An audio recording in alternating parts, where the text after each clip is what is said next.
shameless. United in the Europa League. Europa League. Man United 4, Real Sociedad 1, 5-2 on aggregate. Listen, you lot all said to me before the game, Flex, Judge, oh, don't do it, we're going to do this, all of that. And I said to you lot, we are not going out tonight because of Bruno Fernandez. He will not let it happen. What does he do? Light hat-trick. 2 penalties, dispatched with ease, and then the third goal across the goalkeeper as well to the bottom corner. And this is the problem. Apparently this is the problem with Man United. This is our biggest problem.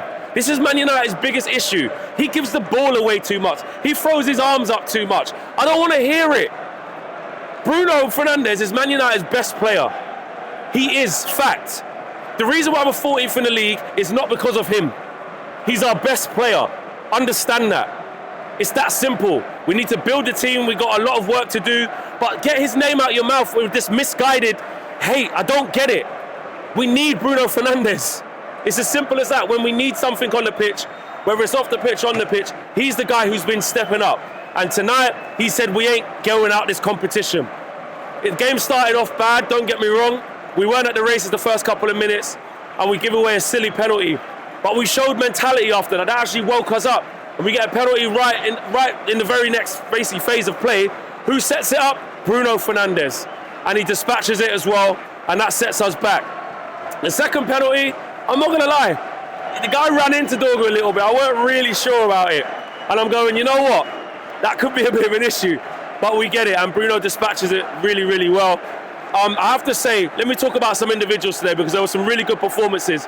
I thought Matthias de Ligt, again, was very assured, very strong in the tackle, understood the game really well, and was positionally very, very good. Oh, the players have gone in now. Positionally very, very good. Aiden Heaven making his debut. Don't get me wrong, earlier on Kubo, we got the nutmeg on him. A couple of like mishaps on the ball, but that's understandable. The kid's making his first start, and it's in Europe in a game that we have to win. And the more experienced Lindelof's on the bench, a lot of pressure on him. And he felt his way into the game. He won his duels. He was good in the air, and he started to get better on the ball as well. I thought he was good. Mazraoui, excellent. You know what you're going to get from Mazraoui. You're going to get a minimum 6, 7 out of Mazraoui. He was very, very good. And then into midfield, Casemiro. Listen, Sir Jim's been on to Casemiro. You know what I mean? He name-checked him. He name-checked Rasmus Hojlund as well. I'll talk about Hojlund in a second. But Casemiro put in a good performance as well. He bailed Dallo out a couple of times. Did he give the ball away here and there? Yes, he did. But defensively, he was sound, and it was a very experienced, calm performance from him. And going forward into the forward line, Alejandro Garnacho, I thought he was good on the break. Don't get me wrong. Yes, was he making some bad decisions here and there? Yes, he was. But he was engaging. And this other 10 is the one I really want to talk about. Joshua Zirkzee. Arguably, well, Bruno would take man of the match because he got a hat-trick. And he was very good on the ball. But I have to say, Joshua Zirkzee was excellent. He keeps growing in confidence. The way he was taking the ball on the half-turn, the ball he played through for Dorgu to get the other guys sent off. He played a ball through to, I think, Rasmus as well. He was just involved in a lot. He forced a good couple of saves from the keeper. He's just growing in confidence, and we're really starting to see a player in there. When we look at a couple of months ago, where Joshua Zirkzee was compared to where he is now, all you can say he's growing in confidence, and he deserves it. He deserves his flowers. Everyone's singing, oh, Joshua Zirkzee, because he deserves that. He deserves the plaudits, man. He's been doing really, really well. So I'm really pleased for him. And like I said, remember when I gave him that criticism that day when I said the word? I said, oh, you ogre. You know what I'm saying? I apologize. And I think he's testament to kind of being patient and saying I ain't going anywhere in January. I want to stay here, fight for my place. And he's starting to improve. He was really good in the first leg. He got the goal. And he was really good again tonight. If Bruno didn't do what he did tonight, he would have been my man of the match because he was absolutely exceptional today. And Rasmus Hojlund now. Now, the way the game started, you're thinking it could be the same old story. When he got into the position for that penalty, you're thinking he's got to tap it in. But he was taken out. What I liked about Rasmus Hojlund's performance today is that you can tell he's very nervous in front of goal still, but he's doing the right things. He's working for the team. He used his body well. He held up the ball well, and he kept making good runs. He kept making many runs beyond and a lot of runs to keep the centre-backs and even full-backs at times occupied. And when it's not going right for you, Ruben spoke about it, I think with Melissa Reddy or with somebody else, I can't remember, in the presser. But he said, you know what? He's in the right places. The stuff you don't see. He's telling him about. He made a run that took defenders away from Joshua Zirkzee in the first leg, which allowed Joshua Zirkzee to score.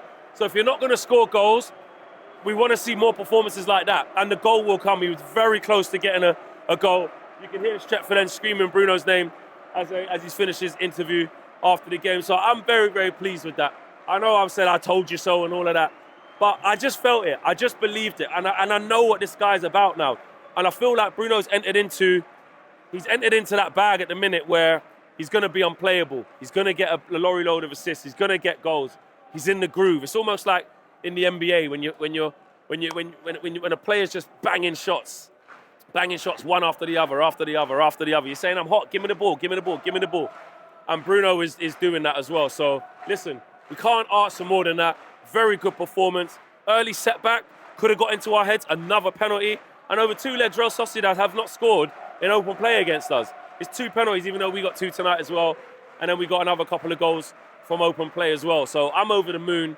I told you lot, we're going to do this. And we're through to the next round. Man of the match, obviously, Bruno. You know what I'm saying? Shout out Heaven, shout out Dorgu, shout out Casemiro, shout out Zirkzee, shout out Hojlund. There's a lot of shout out Delict, shout out Majra, shout out the whole damn team, man. They've done their thing. What about your manager, Fleck? I tell you what, Ruben Amorim, listen, I said, all of the big games have been kind of away from home. The big games under the lights, these types of games.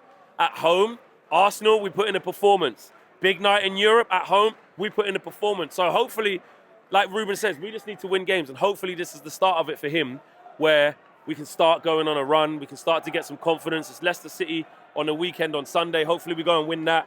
And then you're starting to just build some momentum. And actually we can have a good end to the season and put in some good performances. So Ruben Amorim picked the right team, picked the right players, made the right subs. Collier came in towards the end, saw it out. Eriksson came in, job done. We go again. Peace.